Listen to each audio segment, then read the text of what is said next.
The FA Cup of South Africa, it's got a special place, and so it needs to be. Is enough been done to make sure that it rises above all the other? There's a lot of cups in going on, top 8, top 16, but this one truly is inclusive because it allows for a fairy tale to happen. Exactly. It's the Dreamers' Cup. It's the Dreamers' Cup. I think every year we've always found a way to step our game up. I mean, last year you saw us take it to Cape Town and we made a Free State Stars that was not expected to be a champion become a champion. You've seen us crown a 2-time champion in Supersport, who are this year unable to defend.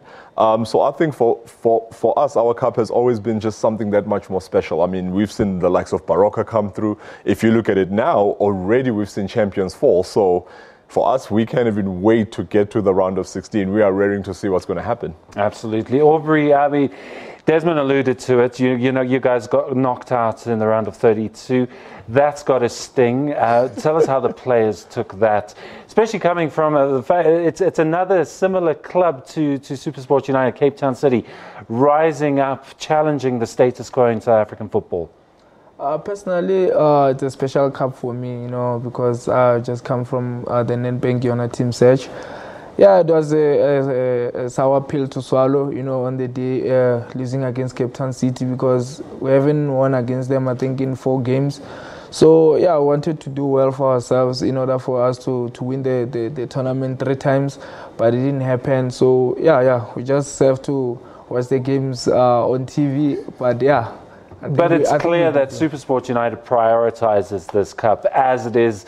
I suppose from a viewer's perspective, where in England the FA Cup is prioritised.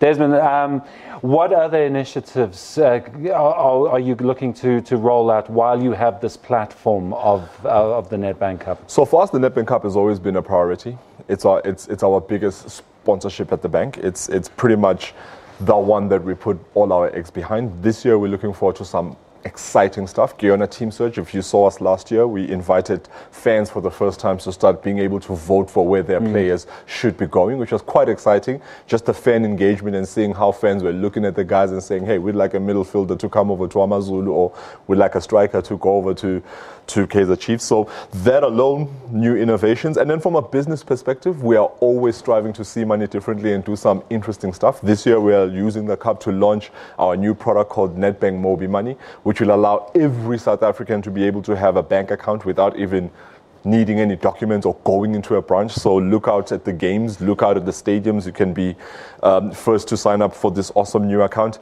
And then furthermore, the Ke Yona team search itself is going to be changing this year. You know, we're going to have some fresh faces, some fresh action. So I'm really chuffed. Because you guys do have big league coaches. Exactly. Aubrey, tell us your experience as a complete unknown, fresh-faced. Who did you immediately get into contact with? Was it? I mean, we see players as Shakes Nashaba, for instance. Yep. That must have been incredible for you. Yeah, actually, you know, these are the coaches that have got experience. You know, they've been in the highest level of South African football, and it was a good thing to rub shoulders with them, because I learned a lot from them, from 4 of them, you know, because they've been there, done that. So I think my game has improved a lot since I met them, you know, because I was just somebody from the rural areas who didn't know much about football, but I learned a lot. Even the life skills at the camp, you know, they brought people that can help us with life, not only soccer, but life in general. So I think that helped us a lot. And it must have given you confidence as well to get a vote of trust from these kind of coaches, and obviously set you on your path to professionalism. Yes, you know, competing against, you know, thousands of South Africans from different provinces. So it was a good thing for me to be selected by them, because maybe they've seen something special in me. So I think I've managed to impress them for me to be in the final 18. But yeah, it wasn't easy, but I think they saw something in me. So Desmond, my observation from this is that it's not just your random talent search. There's a hardcore of coaches going out there to find players who've fallen through the cracks, and they get onto a professional. That they can get onto a professional road, streamlined.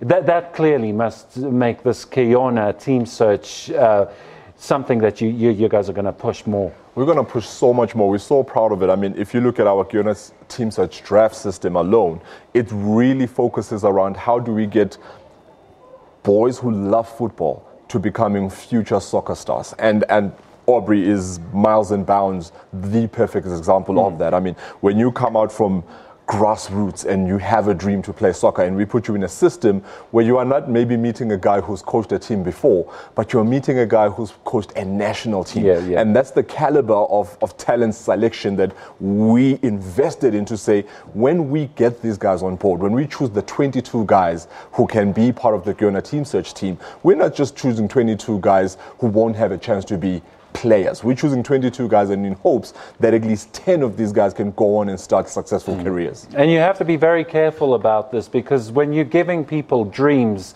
and you're pushing them out there, they're sacrificing a lot. What did you sacrifice for your professional footballing contract? I sacrificed a lot of things, you know. I made sure that I stay in a proper mind for me to go and compete, because like I said, there were a lot of good players that we met there. So, yeah, like I did some extra work, you know, like sacrificing a lot of things. So I think that made me to be where I am right now, because talent alone is not enough, but you need to put extra work, make sure that you perfect whatever wherever you're lacking, so that you can prove your game. Absolutely. So Desmond, when you're selling the dream to the players, and a lot of charlatans are out there, SAFA has admitted that this is an industry where, you know, vulnerable people can be taken advantage of. Tell us what your safeguards are, and I've seen that it's a well-rounded program. Aubrey's telling us about education, about financial management. All these things go into it to make sure that the young dreamer doesn't have to, you know, sacrifice everything. He's still got other avenues to go down. 100%. I mean, about 2 years ago, we had a short stint program that was called Ring of Steel, which Aubrey was part of. And it was such a nice program in the sense that we were able to bring lifestyle coaches, we were able to bring fashion coaches, we were able to bring financial coaches, which we always have had as part of the Ke Yona team search, hand in hand, seeing that we are a bank and we'd like to help these guys see their money slightly differently. I mean, Aubrey can talk miles around how much our banking infrastructure and the advisors that they get in the program itself to try and help the teams, but also after you've been in the selection process and now you are a player, you always have that doorway to sit face to face with Nedbank and say, guys, so now that I'm a player, I have these financial issues and I have these financial needs. How can you help me still navigate myself? Whether it be from signing up a lawyer or finishing your contracts, getting financial advice on getting a new car, a new home. For us, it's really building a dream, and that dream is bigger than soccer. That dream is actually life in its own. Absolutely, and Aubrey, you'll testify to that. National team caps. It's been a long journey, but it's not over yet, and your playing career is also not going to be the end of your footballing career. Is that correct? Yes, I think, like he said, you know, Nedbank came to the party in terms of that, you know, to prepare ourselves life after football, because we saw what happened with our former players. They've been earning that money, but they don't have nothing to show. So Nedbank has been playing a big role in terms of that, and it's helping us a lot, and for us to have a decent life after football. Absolutely. Desmond Osmond from Nedbank, Aubrey Modiba from Supersport United, thanks very much for joining us and touching on a very, very serious issue in South African football. We appreciate your time. Thanks so much. Right, and that's where we're going to leave it for the moment.